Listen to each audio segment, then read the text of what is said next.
Upleta marketing યાર્ડમાં ટેકાના ભાવે મગફળીની ખરીદી ચાલુ છે. તે ખૂબ જ ધીમી ગતિથી ખરીદી થતી નજરે જોવા મળી રહી છે.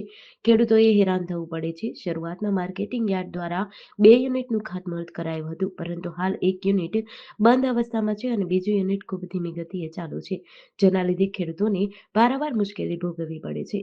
મગફળી અને સોયાબીન માટે 7,000 જેટલા ખેડૂતોએ રજીસ્ટ્રેશન કરાવ્યું હોય તો તાત્કાલિક ધોરણે જે યુનિટ બંધ છે તે ફરી ચાલુ કરવામાં આવે અથવા ભાયાવદર શહેરમાં મગફળીનું સેન્ટર ફાળવવામાં આવે, કારણ કે શહેર નીચે ખૂબ જ મોટો ગ્રામ્ય વિસ્તાર આવેલો છે.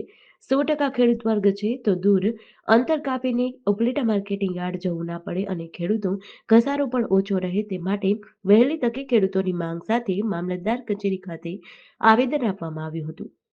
આમ આદમી પાર્ટી ઉપલેટા શહેર પ્રમુખ શ્રી અમૃતભાઈ ગજેરા. ઉપલેટા તાલુકાની અંદર ગુજરાત સરકાર દ્વારા ટેકાના ભાવે મગફળીની ખરીદી થાય છે અને ચાલુ છે, પણ ઉપલેટા તાલુકામાં 7,500 ખેડૂતોએ મગફળી ટેકાના ભાવે વેચવા માટે અરજી કરેલી છે.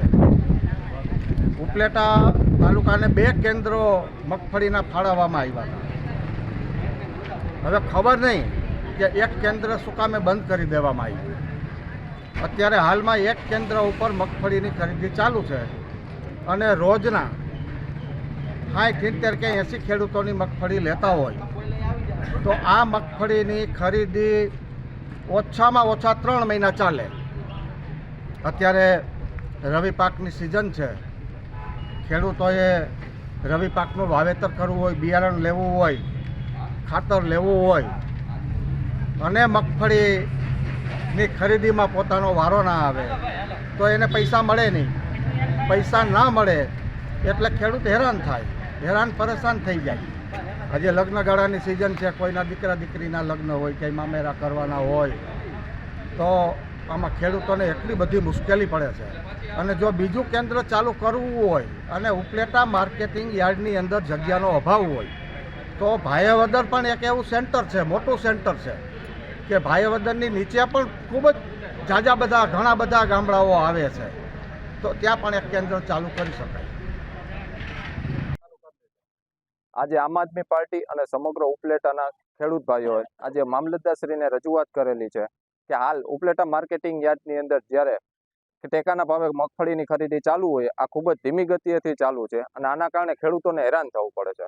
શરૂઆતમાં ઉપલેટા માર્કેટિંગ યાર્ડમાં જ્યારે 2 યુનિટનું ખાતમુહૂર્ત કરવામાં આવેલું હતું, એમાંથી આજે 1 યુનિટ બંધ અવસ્થામાં જોવા મળે છે અને બીજું યુનિટ ચાલુ છે, એ ખૂબ જ ધીમી ગતિએથી ચાલુ છે.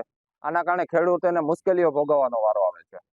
સમગ્ર ઉપલેટા તાલુકાની અંદર 7,000 કે તેથી વધુ ખેડૂતોએ મગફળી અને સોયાબીન માટેનું રજીસ્ટ્રેશન કરાવેલું હોય અને કાયમીના ધોરણે ખાલી 50 કે 100 ખેડૂતોનો વારો આવે છે અને જેના કારણે ખેડૂતોને દૂરથી અંતર કાપીને રાત દિવસ ઉજાગરા કરીને લાંબી કતારોમાં ઊભું રહેવું પડે છે. અને જો આવી જ ધીમી ગતિએથી ચાલુ કરવામાં આવશે તો ખેડૂતોની નવી સિઝન આવી જશે, નવો પાક આવી જશે, તો જૂના પાકનું શું કરે?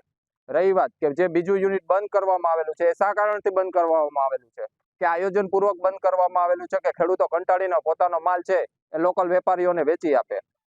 આ માટેની રજૂઆત અમે મામલતદારશ્રીને કરેલી છે કે બીજું યુનિટ તાત્કાલિક ધોરણે શરૂ કરવામાં આવે અથવા ભાયાવદર શહેરની અંદર એક મોટું શહેર હોય તેમાં મગફળીનું સેન્ટર ફાળવવામાં આવે.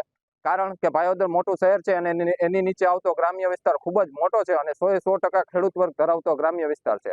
જો એની અંદર સેન્ટર ફાળવવામાં આવશે તો ભાયાવદરથી ખેડૂતોને ઉપલેટા સુધી આવવું નહીં પડે અને ઉપલેટા માર્કેટિંગ યાર્ડમાં પણ ખેડૂતનો ઘસારો નહીં થાય. આ માટેની અમે અરજી કૃષિ મંત્રી શ્રી રાઘોજીભાઈ પટેલને પણ આપીશું, સાથે નકલ રવાના અમે મુખ્યમંત્રીશ્રીને પણ કરીશું, તેમજ જિલ્લા કલેક્ટરશ્રીને કરીશું, ડીડીઓ શ્રીને કરીશું અને ઉપલેટા ધોરાજી 75 વિધાનસભાના ધારાસભ્યશ્રીને પણ કરીશું. રહી વાત કે અમે રજૂઆત પણ એ કરેલી છે કે ગયા જીડીસી ન્યૂઝ સાથે વિપુલ ધામેચા, ઉપલેટા.